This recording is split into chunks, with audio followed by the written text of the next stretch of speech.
Hi, I'm Meeka Marsolais. And I'm Katrina Prescott, and you're listening to Talking Aging on the Whole Care Network.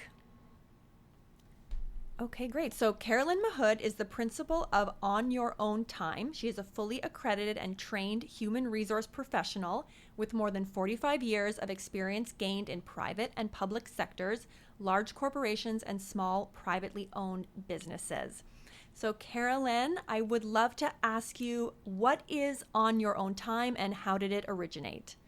On Your Own Time started out as a service that introduces people who want to work on their own time.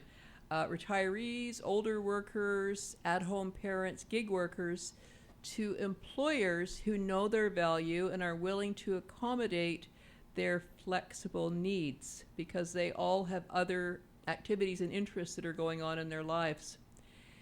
It has veered slightly in another direction when I realized that there's not a lot of employers in BC and Canada who promote that they hire or want to hold on to older workers. They may exist, but they're not making themselves known. So I'm starting to focus on teaching and orienting employers to become age-friendly. This idea started in 2008 when I was a human resource manager and we were having difficulty attracting employees. The market was very active. Employees were accepting offers of a lot more money than what we were paying. They were getting promotions and they were leaving our organization as well. As I said, we were having difficulty attracting. And I thought at the time, probably out of frustration, wouldn't it be nice to attract someone who's not looking for high salaries, for big promotions, for the corner office? They just want to come in and do a job they enjoy and then leave and not be expecting to work full time. And the idea of a retiree entered my mind at that time. But I changed jobs shortly after and forgot about that idea until 2022 when I left my teaching job and realized that I would have lots of time. And so I put more effort into that idea. I built a website. I started talking to different people, employers, retirees, human resources associations, to help get not only my business and service, but the idea of hiring older workers out there into people's minds. That's great. And I mean, you've mentioned older workers, retirees, and you've touched on some of these, but what are the unique challenges that people 55 plus who might be retired will face when they're seeking a new job?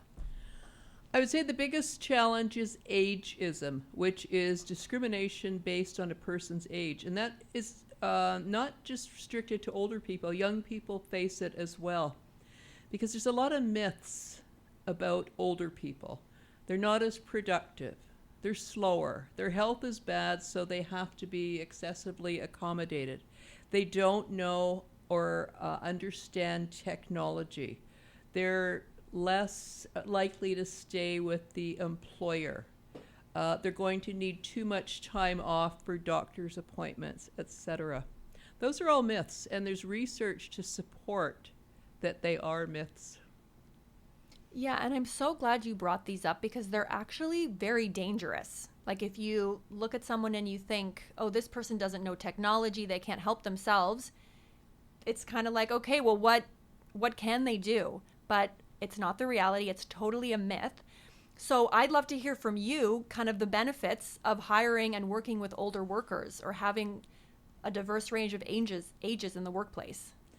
Well, first and foremost, older employees, older workers have so many skills that they've accumulated during their working days. They have soft skills such as communication, problem solving, decision making that younger workers haven't yet developed. They have loyalty as long as they are treated respectfully. They are technically competent because of the type of work they did. They're great mentors to younger employees. They're great additions to intergenerational teams because they can share their soft skills and their common sense. Younger employees can share their knowledge of technology, their different ways of thinking, and between the two of them, they can produce some really good outcomes. They can make positive changes. They can understand what customers need and satisfy those needs more quickly and more accurately. When we think about a diverse workplace, how does age fit into that? Can you speak to that a little bit? Because I feel like that's what's often missing, and there's a lot of benefit to having different generations of people in a space. Well, actually, that's a good question, and I'll preface it by saying there's a competition that's held annually. It's the 100 Best Companies to Work For in Canada. I, just out of curiosity, went back to have a look at 20 of the winners last year. I went through their profiles, looked at their images and their articles about what they're offering employees. I saw very few photos of older workers. They definitely touch on a lot of diversity with younger workers. A lot of women were represented, different ethnic groups, but older workers were missing. And they bring such wisdom to the organization. And older workers are staying in the workplace longer or making themselves available longer because we're living longer. We have better medical attention. We're taking better care of ourselves. We're just fitter and more active than older workers would have been 20, 30 years ago. So some of them need to continue working. They need the income. And I would say that employers who aren't willing to hire them or hold on to them or overlook them are going to put those older workers at risk as well. They won't have the money, the financial resources they need to continue enjoying life comfortably. This is something that is an issue currently. There are a lot of socioeconomic challenges for seniors: housing, rising cost of food, rising cost of housing, transportation costs. It's expensive for everybody. And yeah, when you retire and lose all that income and rely on pensions, if those are available, it seems like it's probably not enough. And that's a concern, I'm sure. It is. In addition, when you retire, you lose a lot. You lose your social network that you had in your job. You lose the ability to use your thinking skills, your problem solving and decision making skills. You feel useless. You feel like you feel invisible is one word that someone described the way she felt in her retirement, because suddenly you don't have a purpose. You don't have a use, which is a strong way of putting it, but you feel useless. And that can damage someone's mental health. It can definitely make them feel less valuable. So working will offer that and more. They'll be able to connect with other people. They'll be able to use the skills that they developed over their years of working. They'll add value to their employer, who in turn will benefit and recognize and acknowledge them for the value that they're bringing to the organization. Yeah, 100%. There's so much value there. Thanks for saying all of that. And yes, of course, creating community, and also there's just so much more than a financial component to this. And I know a lot of people that retire and want to continue doing something, and they often do not know what to do. Oh, I guess I volunteer somewhere now, or the point of purpose that you're making can really feel shifted. Someone felt like they had this life of purpose and they were needed, right? And then they retire, and it really can knock the wind out of the sails, and people don't know where to start now. People don't know how to pick up the pieces and move forward. or where to go, and depression can set in, and the income as well. And people might not want to work full time, but they might want to do something. So what you've done here is really great. Well, it's still gaining in attention. It's fairly new. I'm heartened when I meet with different seniors groups and ask the question, how many of you would like to continue working in retirement, that the majority of them put up their hands. But the problem is, like you said, they don't know where to start. Employers are not advertising that they will accept resumes from older workers. I saw one ad in late 2023. I was so happy to see it. It said in very bold letters, "Retirees and at-home parents are welcome to apply." It would be so nice if more employers put that into their advertising, because many of the jobs they are trying to fill can be done by older workers. And I really love how we're talking about the value that older workers bring to the workplace, because I actually think a diverse age of workers has proven to make companies more successful. Because you're right, like you said, you bring that wisdom, and then you bring, I think older workers bring loyalty, dependability, and many other things to the workplace. So it's really an added bonus. I'm curious, like you were just describing the ad of encouraging retirees, stay-at-home parents to apply, what role do employers play in making the workplace more age-friendly? Excellent question. There are some changes that would definitely be necessary to encourage older workers to stay and feel comfortable and to join an organization. First of all, older workers need to see that they are welcome to apply, and that would include pictures of older workers in the job postings or job advertisements.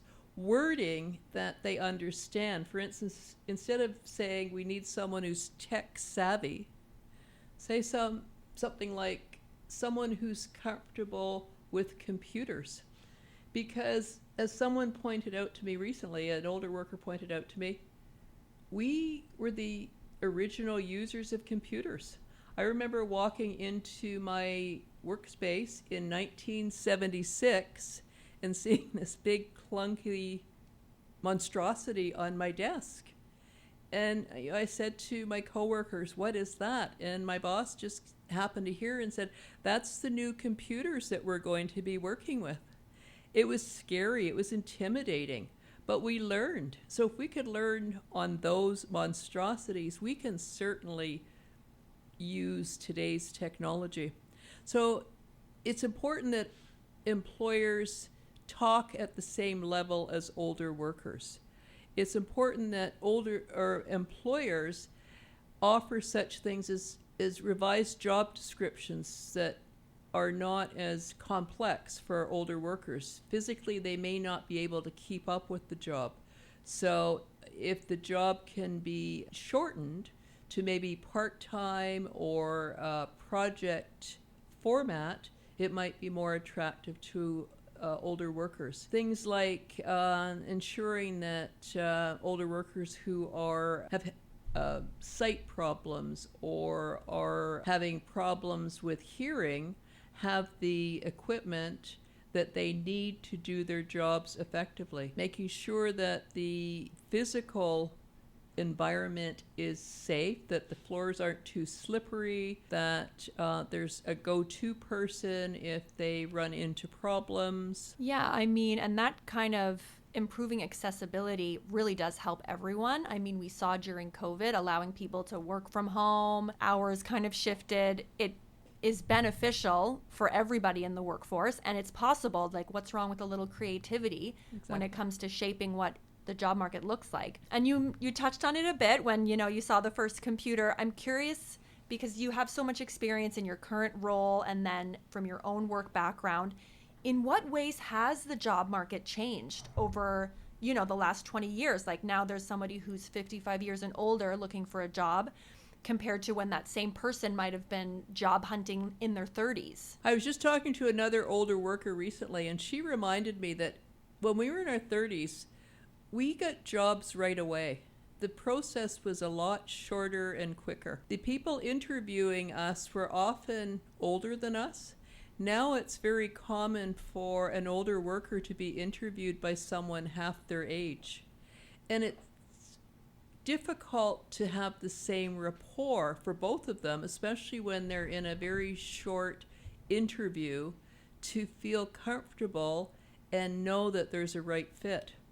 A lot of the recruiting process is now done using technology, which has cut out the human element, which made looking for a job then more comfortable. You got to talk to real live people, sitting down in front of them, maybe doing some chit chat, and then getting into talking about the job. None of that exists anymore. It's very cold and quick in terms of discounting resumes. And often you never hear the outcome of your resume. You send it in and keep hoping to get an answer, and no one gets back to you. So it's become a less friendly activity. We've cut out personality and just seem to focus on productivity. Exactly. And because of this, it sounds like demographics get missed out on and people aren't considered. We're not considering a whole person and what they have to offer. Exactly. And that is at the detriment of employers as well. They could be missing out on some really great people if they had a different method of actually interviewing them and finding out who they are, what they've got to offer. So the new approach isn't necessarily the most effective approach and isn't setting everybody up for success, it sounds like. Exactly. I mean, it might be the most effective approach for younger workers because they're used to it, but it's definitely a change that older workers are not comfortable with. Yeah, and I mean, we know that language matters in the job description, which is the first thing that you see if you're looking for a job. But what are some other ways, like what is the role that hiring managers could play in addressing ageism, or what would you imagine that it would look like to make a more comfortable interview hiring experience? Well, first of all, they have to accept that older workers are valuable, untapped sources of employees. And nowadays, we're constantly hearing about the difficulty that employers are having attracting employees. So accepting that here's a group of potential employers who are going to bring a lot of value to the workplace. So changing their mindset, opening their minds up to looking at resumes from older workers, inviting them in for interviews, training their team to understand the value that older workers are going to bring, training their team to be comfortable with older workers by maybe teaching them to communicate in a different manner, maybe offering mentoring arrangements when they do hire the older workers. The older worker can act as an informal mentor to the younger workers, and the younger workers in turn can teach the older workers what they know about technology. So I guess it boils down to being ready on the part of the hiring manager to entertain and open up to hiring older workers. I love how you said the untapped, employees of older workers that are out there, because there's such this narrative like the gray tsunami is coming, everybody's going to retire, and it's such a negative thing. But it makes me so upset because we don't realize how much we rely on older people, not even for work, but for volunteering, for childcare. There's so many things that society would kind of collapse or be unaffordable if we didn't have these older people providing labor and giving back so much. And then when you say there's these untapped older workers, it's kind of like, hello, let's take advantage of this. Like, this is such a great thing. So I'm wondering, like, what is at risk if we continue these kind of misconceptions or almost forgetting about older people and their value and what they can provide? Well, I would say for employers, if this inability to attract the employees they need continues, their businesses are going to suffer. So by overlooking a very experienced and skilled set of employees, they're missing out on the opportunity to have their businesses be more successful. By not hiring older workers, those workers are going to possibly suffer poor mental health, poor physical health. They become more isolated. They might be bored and find it very difficult to fill their time. They might turn to activities that are not as healthy as they could be if they were in the workplace. Just one thought about that I'm having while we're sitting here chatting is how efficiency could be affected by having older workers involved, right? Because the chances are is that they've solved these problems before, or they can see a different way through just because of that experience. And it would really set everybody up for success to have this. I know because I mentor younger people in the workplace, and someone did that for me. And it saved me so much time, and it actually makes things more efficient because you don't have to reinvent the wheel each time. From what I understand, employers are hiring employees who don't have the skills. They certainly can learn them over time, but they are being put into jobs and really not knowing what to do. So that's not benefiting the employer in any way. Having some older workers employed who could act as trainers, mentors, and help these younger, inexperienced employees learn faster and become more productive would benefit the employer. I wonder if some of the reason that this doesn't happen so much is competition, feeling competitive between workers, and it's just such a different vibe out there now in the workforce, or at least in my experience. I don't get the impression that younger workers would be adverse to hiring older workers. Again, I go back to the employer. They're not promoting it. They want younger workers. They see the value in younger workers. They assume that they're going to be faster, smarter, better at technology, more relevant.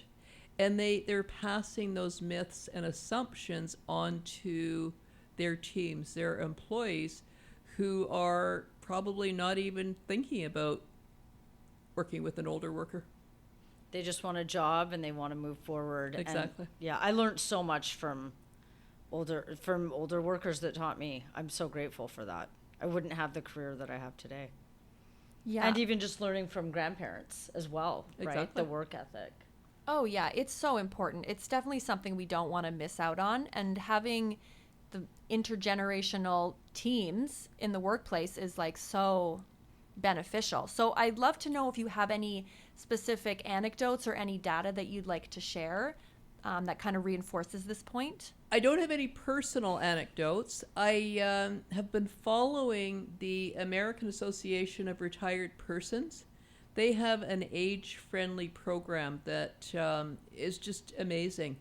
They have something like 2,100 employers, which is not a lot when you think of the population of the U.S., who have signed up to promote that they hire older workers, have friendly policies that encourage older workers to stay with them, and they get rewards for becoming age-friendly employers. And they do a lot of research into intergenerational teams, the impact of older workers on the organization, and they have statistics that show the more diverse their workplace, the more successful the business is. The more diverse the workplace, the higher level of engagement of all employees, because young employees like that mentorship, that formal mentoring that's going on a daily basis. They're learning as they're working from their older counterpart. And in your experience, I'd love to know, are there any specific industries or maybe types of jobs that you've found are more accommodating or are looking specifically for older workers? Definitely service jobs. I'm beginning to see more older workers behind counters. Home Depot has been hiring older workers for years, and I'm amazed. I think what a great fit. They are hiring people who have a lot of experience in construction and the different trades, and that can help customers who don't really know what they're looking for or have a lot of questions. Another area that impresses me is the educational institution. I used to work as an instructor, and most of the instructors in the department that I worked in were older workers because of their experience and knowledge. They were valuable in passing that on to the students who were very young and inexperienced. Those are the three that come to mind. And I mean, just in general, the way we look at careers and jobs throughout our life has totally changed. Like, I think before it was more, let me pick what I want to do and I'll do that until I retire. Whereas now you might have 3 or 4 careers throughout your life. So do you think the way that we look at retirement is also going to shift, or is it currently in the process of totally shifting? Definitely. Some people who are involved in older workers being employed, anti-ageism areas call it the next chapter or the encore chapter because, as I said earlier, we're healthier, we're fitter, we want to keep working. So when we quit working, we're starting our next phase, the next phase of our lives. So it's working is the end of one, and retirement is the beginning of the next. And hasn't retirement age changed? I over the decades, I remember like it was 55 and then it was 6, now I hear it's in the 70s. Do you know what the ages are or how that is now?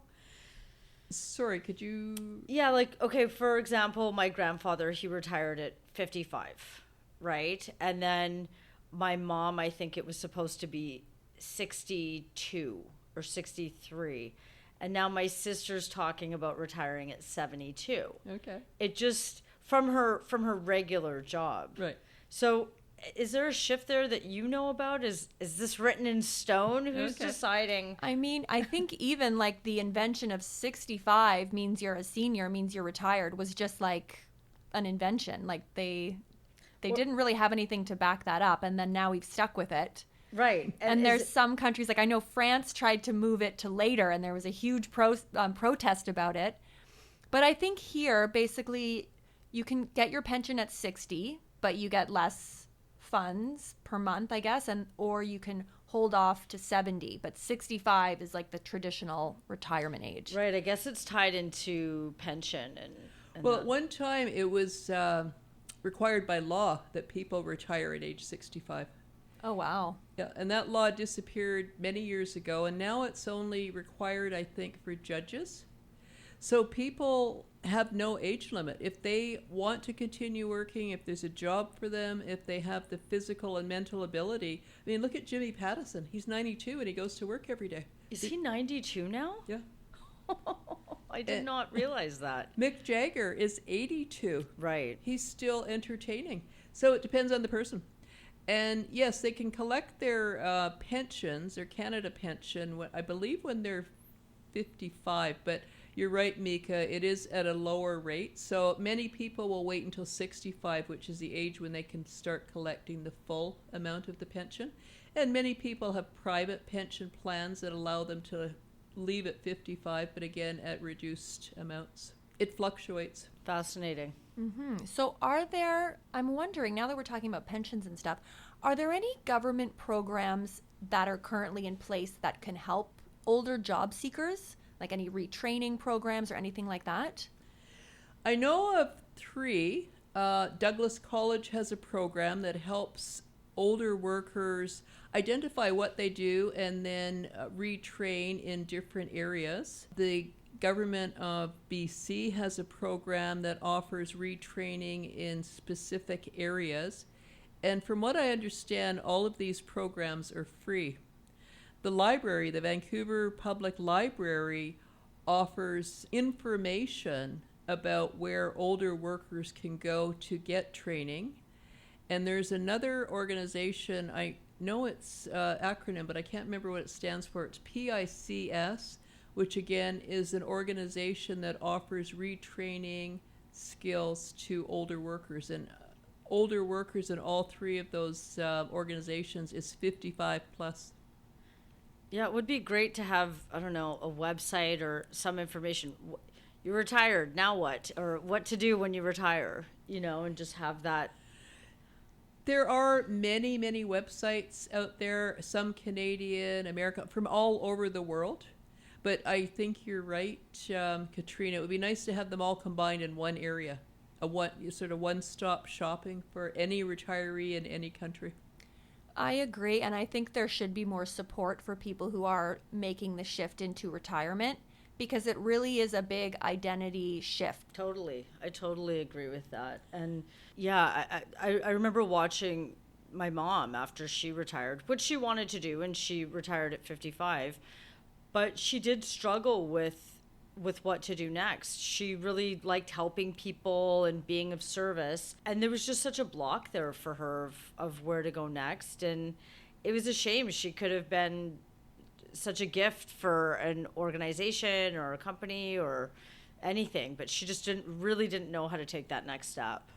And that was initially what I was intending with On Your Own Time, creating awareness for people like your mother who had lots to offer and had a positive attitude towards going back to the workplace, but didn't know where to go or how to go about getting active again. It's like a retirement doula. Ooh. There's a new Coined role. it. You heard it here first. So are most of the people that you work with, Carolynne, currently retired and looking to get back into the workforce, or maybe unemployed at the moment and kind of looking for their next job, or maybe at a job that's not serving them and looking for another opportunity?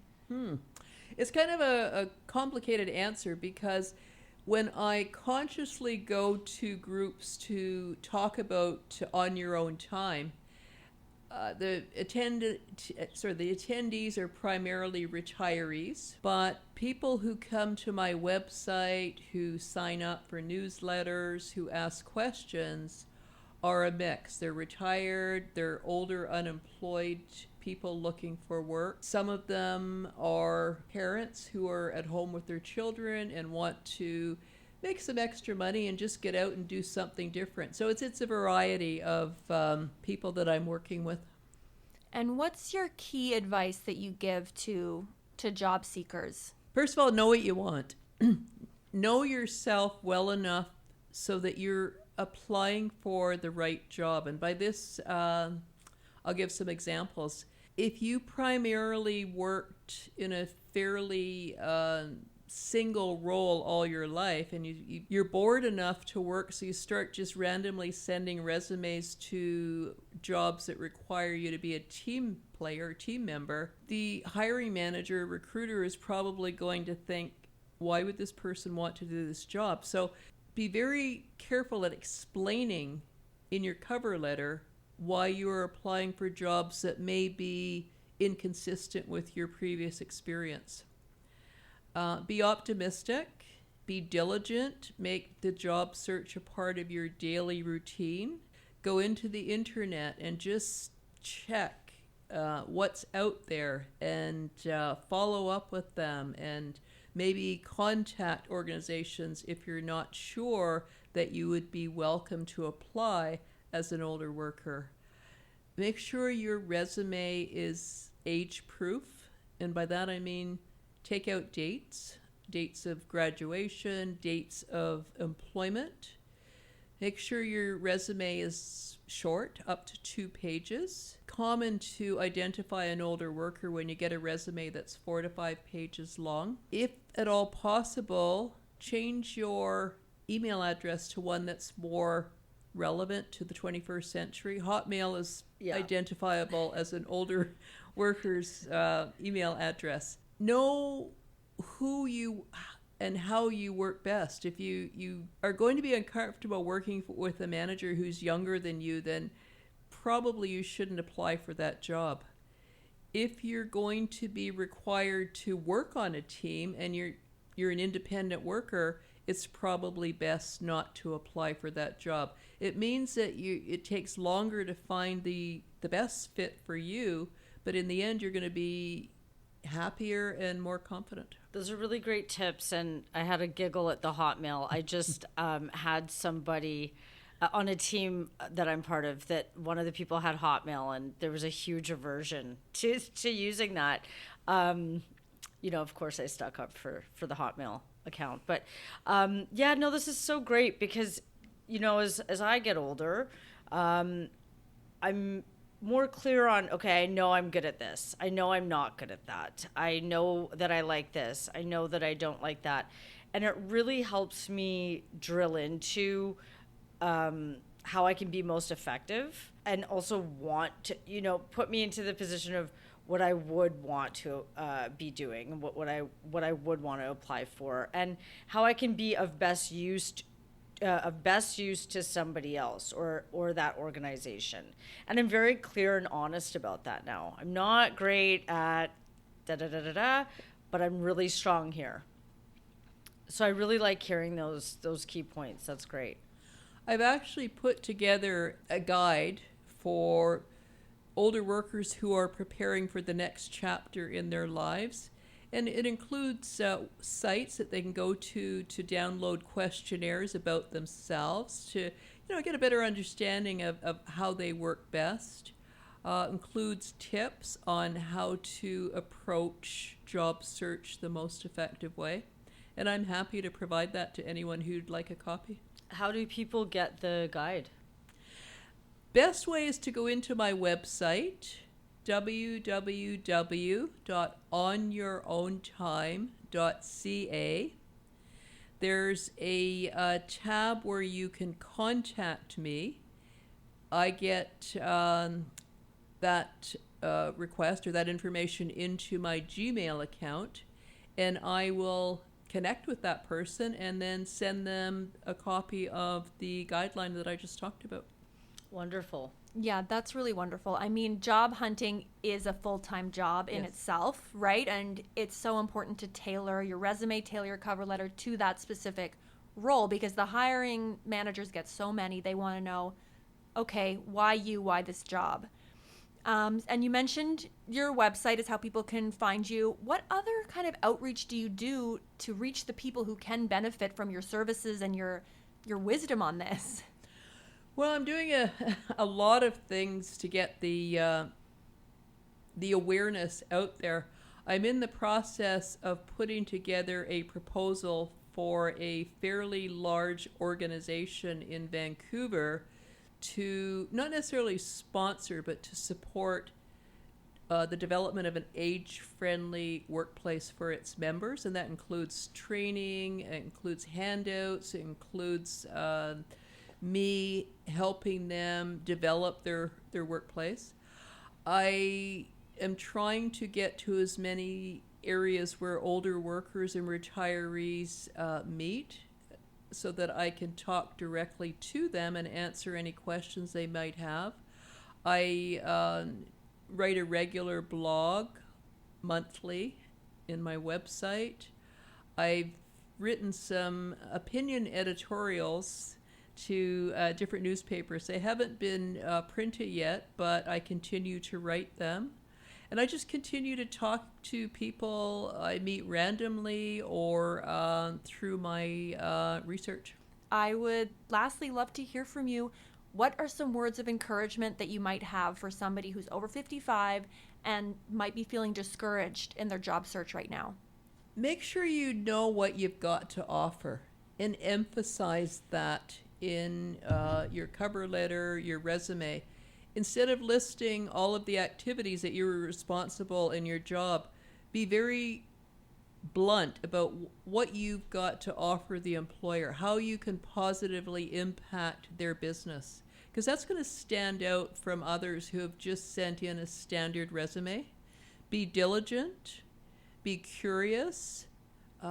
Don't stop just at places like Indeed and other areas where we traditionally go to find jobs. Be creative. Talk to people. Because quite often people have some good ideas that you may not have thought of, which will take you to another person or in another direction. So keep active in your search. Well, go ahead. Sorry, and also find you. And find me. The best advice. Well, I want to thank you so much for joining us today, for sharing so many important tips and advice, but also just for sharing your experience and what you know about the job market, as well as why older workers are so valuable, and building intergenerational teams at work is such an important thing to do. Well, thank you for inviting me. This has been a really nice experience, and it's so nice to talk to someone who's willing to listen to what I've got to say about older workers. I think a lot of people will be happy to hear this conversation, and it's just such great information. And, we've got a whole untapped workforce out there that's raring to go, and we need them. And this is just such a great conversation. So thanks for being here today. Thank you. For more Talking Aging, keep up with us on Instagram at Talking Aging. That's @talking_aging.